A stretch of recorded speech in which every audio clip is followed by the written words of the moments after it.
সময় গেলে সাধন হবে না, সময় গেলে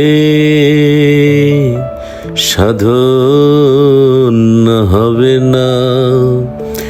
আসসালামু আলাইকুম প্রিয় বন্ধুরা, আজ আমি আপনাদেরকে দেখাবো ফকির সম্রাট সাইজি লালন শাহের সমাধিস্থল। 1772 খ্রিস্টাব্দে মতান্তরে 1774 খ্রিস্টাব্দে কুষ্টিয়া জেলার এক সম্ভ্রান্ত কায়স্থ পরিবারে জন্মগ্রহণ করেন তিনি।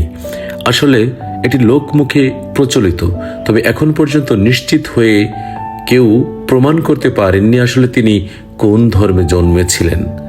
তবে তিনি মানব ধর্মকে সর্বদা এগিয়ে রাখতেন। কুষ্টিয়া জেলা সদরের অদূরে ছেউড়িয়া নামক স্থানে তার এই সমাধিক্ষেত্র অবস্থিত। শুধু ফকির লালন শাহ নয়, এখানে আরো অনেক ফকির এবং ফকিরানি সমাহিত রয়েছেন।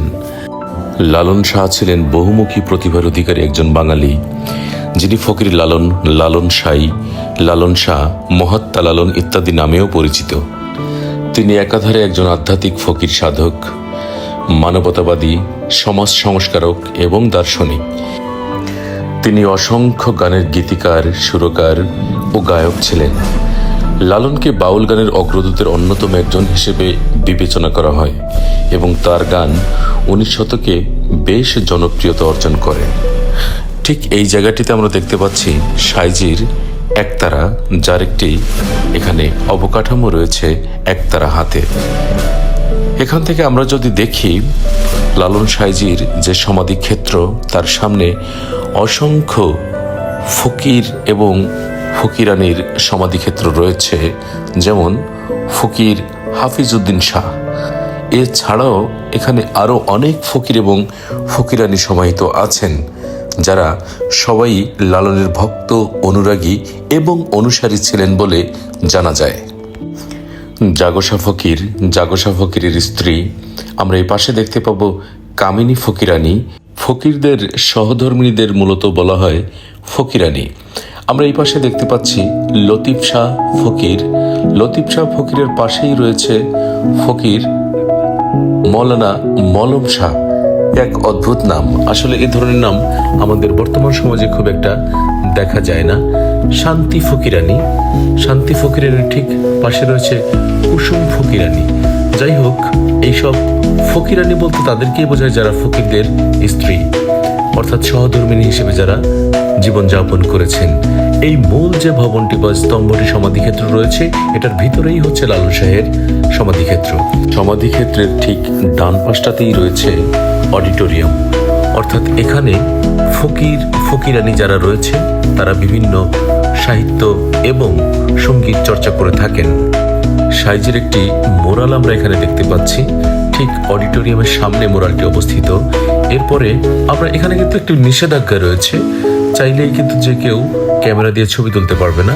এখানে আমরা দেখতে পাচ্ছি একাডেমিক ভবন। এই একাডেমিক ভবনটি এখানে ছিল না। লালনের সঙ্গীত ও ধর্মদর্শন নিয়ে দেশ বিদেশে নানা গবেষণা হয়েছে ও হচ্ছে। 1963 ছেউড়িয়ায় আখড়া বাড়ি ঘিরে লালন লোকসাহিত্য কেন্দ্র প্রতিষ্ঠিত হয়। এরপর লালন লোকসাহিত্য কেন্দ্রের বিলুপ্তি ঘটিয়ে 1978 সালে শিল্পকলা একাডেমির অধীনে প্রতিষ্ঠিত হয় লালন একাডেমি। এই রাত্রিকালীন সময়েও আমরা বেশ কিছু দর্শনার্থী দেখতে পাচ্ছি, যারা লালনের জীবনবোধ, আধ্যাত্মিক চেতনা হৃদয়ে লালন করে এবং ধারণ করে। যদিও জানা যায় সাম্প্রদায়িক ধর্মবাদীরা লালনের অসাম্প্রদায়িক দৃষ্টিভঙ্গির কারণে তার সর্বাধিক সমালোচনা করে থাকে। লালন তার জীবদ্দশায় নিজের ধর্ম পরিচয় কারো কাছে প্রকাশ করেননি সত্যি, তথাপি তার ধর্মবিশ্বাস আজও একটি বিতর্কিত বিষয়। লালনের অসাম্প্রদায়িকতা, লিঙ্গ বৈষম্যের বিরোধিতা ইত্যাদির কারণে তাকে তার জীবদ্দশায় ধর্মান্ধ এবং মৌলবাদী হিন্দু মুসলিম সম্প্রদায়ের ঘৃণা, বঞ্চনার এবং আক্রমণের শিকার হতে হয়।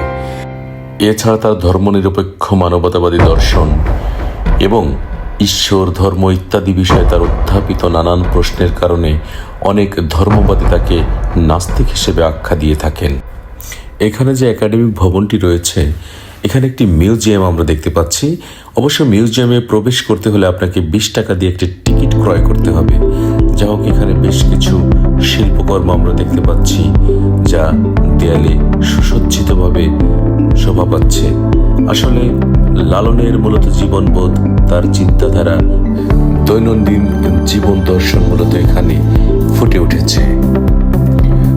লালনের বেশ কিছু বাদ্যযন্ত্র এবং একতারা দোতারা তিনি ব্যক্তি জীবনে যা ব্যবহার করেছেন এখানে সেগুলো সংরক্ষিত রয়েছে।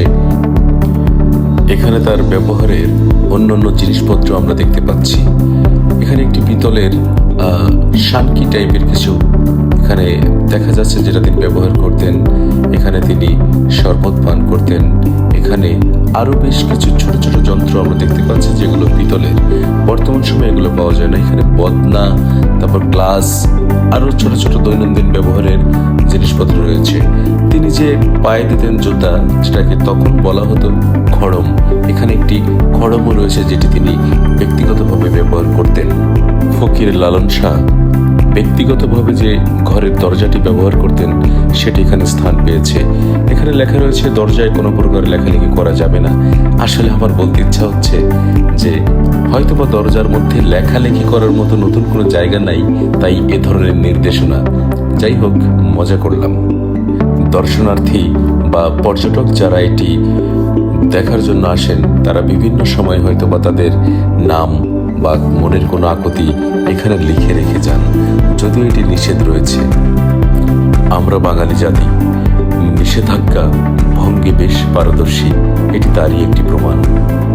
সাইজের জীবনী নিয়ে অনেক নাটক, উপন্যাস এবং চলচ্চিত্র নির্মিত হয়েছে। তার মধ্যে বিশেষভাবে উল্লেখ করা যায় উত্তর লালন চরিত শীর্ষক নাটক, যেটি সাইমন জাকারিয়া রচনা করেছেন। উল্লেখযোগ্য উপন্যাসের মধ্যে রয়েছে সেন বাউল রাজারাম, বাউল রাজার প্রেমে, এবং সুনীল গঙ্গোপাধ্যায়ের লালনের জীবনে নিয়ে রচনা করেন মনের মানুষ উপন্যাস। এই উপন্যাসে কোনো নির্ভরযোগ্য সূত্র ব্যতি রেখেই এর লালনকে হিন্দু কায়স্থ হিসেবে চিহ্নিত করা হয়েছে। নাম দেওয়া হয়েছে লালন চন্দ্র কর। পরবর্তীতে 2010 খ্রিস্টাব্দে গৌতম ঘোষ মনের মানুষ নামে একটি চলচ্চিত্র নির্মাণ করেন, যা 41তম ভারতীয় চলচ্চিত্র উৎসবে সেরা চলচ্চিত্রের পুরস্কার লাভ করে। অসংখ্য জনপ্রিয় গানের মধ্যে রয়েছে আমি অপার হয়ে বসে আছি, সব লোকে কয় লালন কি জাত সংসারে, কে বোঝে সায়ের লীলা খেলা, জাত গেল বলে, খাঁচার ভিতর অচিন পাখি কেমনে আসে যায়, আপন ঘরের খবর লেনা, আমারে কি রাখবেন গুরু চরণের দাসী, মন তুই করলি একই তর্পণা, আমার আপন খবর আপনার হয় না, সময় গেলে সাধন হবে না, দেখ না মন ঝাঁক মারিয়েই দুনিয়াদারি, সব সৃষ্টি করল যে জন, তিন পাগলে হলো মেলা, এসব দেখি কানার হাট বাজার, মিলন হবে কতদিনে। এছাড়াও অসংখ্য গান রয়েছে, যে গানগুলো আসলে বাঙালি হৃদয়ে আজও দাগ কেটে যায়। আমি মিরাজ হোসেন আজকের মতো বিদায় নিচ্ছি ছেউড়িয়া, কুষ্টিয়া জেলা সদর থেকে। আল্লাহ হাফেজ।